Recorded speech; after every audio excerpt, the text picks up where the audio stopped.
That whole sequence when I'm first introduced and I come in on the skateboard in the office, he kind of was like, before we went to shoot it, he's like, I'm gonna set up some things for you to interact with.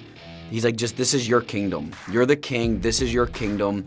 Just play, have fun, enjoy it. This is your space. You know, as a director, you just want a great script to direct, no matter where it comes from. And it was kind of cool, you know, this approach, because a lot of, you know, my stuff can be kind of like dark and serious and very dramatic.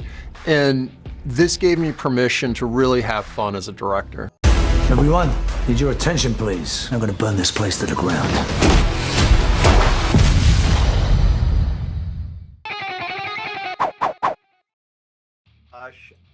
The second you appeared on screen in this movie, I had the biggest damn smile on my face. This is a really, dude, this is a fun performance, man. I mean, look, we're in an age where I feel like you have a lot of inspiration. Where did you find this guy? Oh man, this guy is out of control. He's unhinged. You know, we wanted to create somebody in Derek that it's not just the bad guy to be bad, and try to find some honesty and truth to build from, and then from there let it run wild. And kind of we landed on this idea of this guy who's obviously clearly wildly insecure, has infinite money, has real like mommy issues, daddy issues, and you know, wants to prove himself as being this powerful guy, and he gets nasty. He gets real nasty, and not to mention he's on a constant string of drugs in his system and drinking all the time, and he's absolutely unhinged. He's a dangerous guy, and it makes sense that Jason Statham needed to be called in to take care of it. What? I mean, dude, I never thought I would see you as this kind of villain. Was this something you've been like, I want to just do something? Because first of all, I did want to say your performance in 5 Nights at Freddy's is fantastic. Oh, thank you. Seriously. Thank you really very good much. Performance.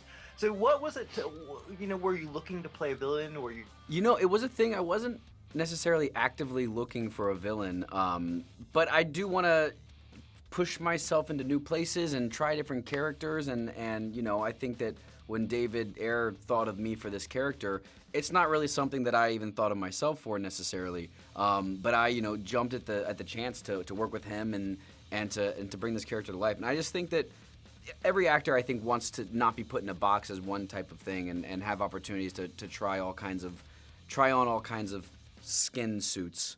And so the one of Derek was very attractive and fun to tackle.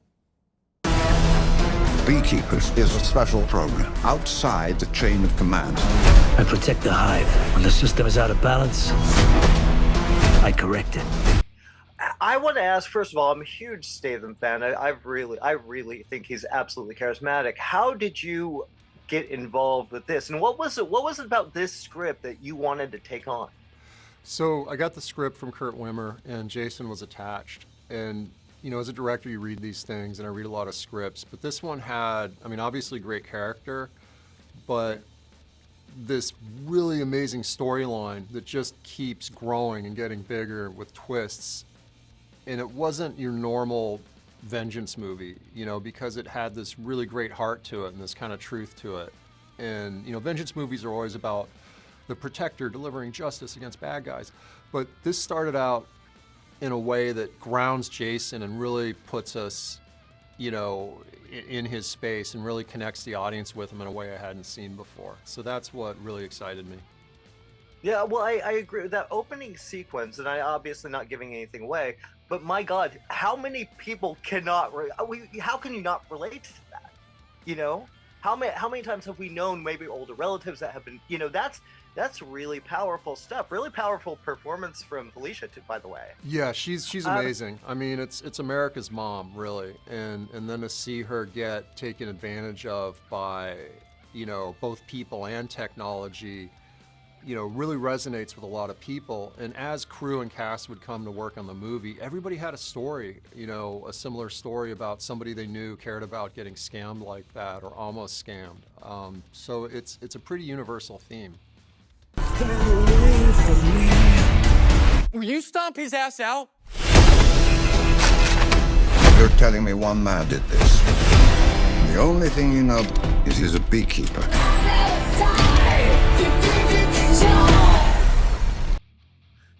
we're working with David. I mean, the guy knows his action. He's done some. I mentioned End of Watch is one of my favorite films. What was it like working with him and finding that balance of almost over the topness, but kind of the believability that you do give this role. You do. Yeah, well, good. job complete then. I think what I've always loved about David is that he does find that balance tonally with his projects that walks the line between being like a heightened reality but also grounded in truth. And that was really on full display with our creation of Derek, because from the beginning we really talked a lot and had a lot of conversations about what makes this guy tick and where does this come from. And so working with David was a pleasure, not only because he really took care of the action and where to put the cameras, and he's a phenom with all of that, but then also to see his dedication and his care to detail and the character stuff too. How much of this stuff comes from you? Like, how, I'm watching this, you're skateboarding around, you're just being a little brat. Yeah. And that's just the beginning, man. Yeah. How much of this came from you? Just, I want to go all out. I want to be just an asshole. Quite a bit, I have to say. We kind of, after we did the work of sort of designing the character, David gave me a lot of freedom to sort of play and improvise, and like that whole sequence when I'm first introduced and I come in on the skateboard in the office. He kind of was like, before we went to shoot it, he's like, I'm going to set up some things for you to interact with. He's like, just, this is your kingdom. You're the king. This is your kingdom. Just play. Have fun. Enjoy it. This is your space. And I was like, okay, cool. So we got in, and I didn't know he's going to have, there's also, I don't even know if it made it in the film or not. There was a guy that had like a box of like Rolexes and Richard Mille watches and all this stuff. There's like this like table of like my crypto cohorts, and I like skateboard in, ask for my coffee order, I check on the proper sushi, and that was all just me playing around, and Dave would be like, oh, go talk to these people and say something about crypto, and I'm like, okay, cool. So then kind of like just getting to play in that environment was really, really fun, and he let me do that across the board, like in all the scenes with me and Jeremy Irons and stuff. Like I got a lot of freedom to sort of just throw in whatever came to mind. A lot of, and David too would throw in like, tell him this now, and I'm like, oh, okay, and then like get into it, and so it was very loose in that way, which was a lot of fun. Well, dude, we got to wrap it. You're awesome. Good talking to you again. Thanks, man. Appreciate it. Cheers. No way he's coming here straight through the back entrance. I figured I'd give the firefighters a break. Somebody detain this guy.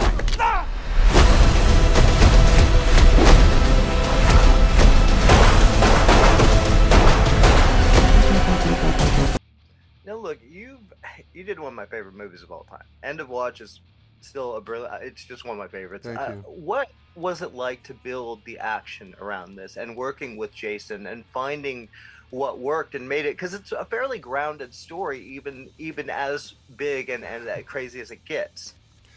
My inspiration was really, the films I grew up on from the 80s and 90s. So like, 48 Hours, Die Hard, Beverly Hills Cop. And when you look at those movies, they always had a great balance between sort of the fantastic and the fun, and then some sort of grounded truth or grounded characters. And I wanted to take Jason and put him in a different kind of movie than we've normally seen him. Obviously, he's just an incredible action star, but I felt like grounding him a little bit, making him a little bit more emotionally accessible, and then putting him in kind of a big world that goes nuts would really be a great nod to all those movies that inspired me.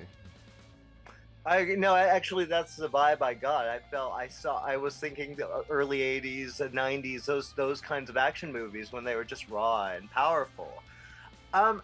You write so many of your scripts. You're such a wonderful writer.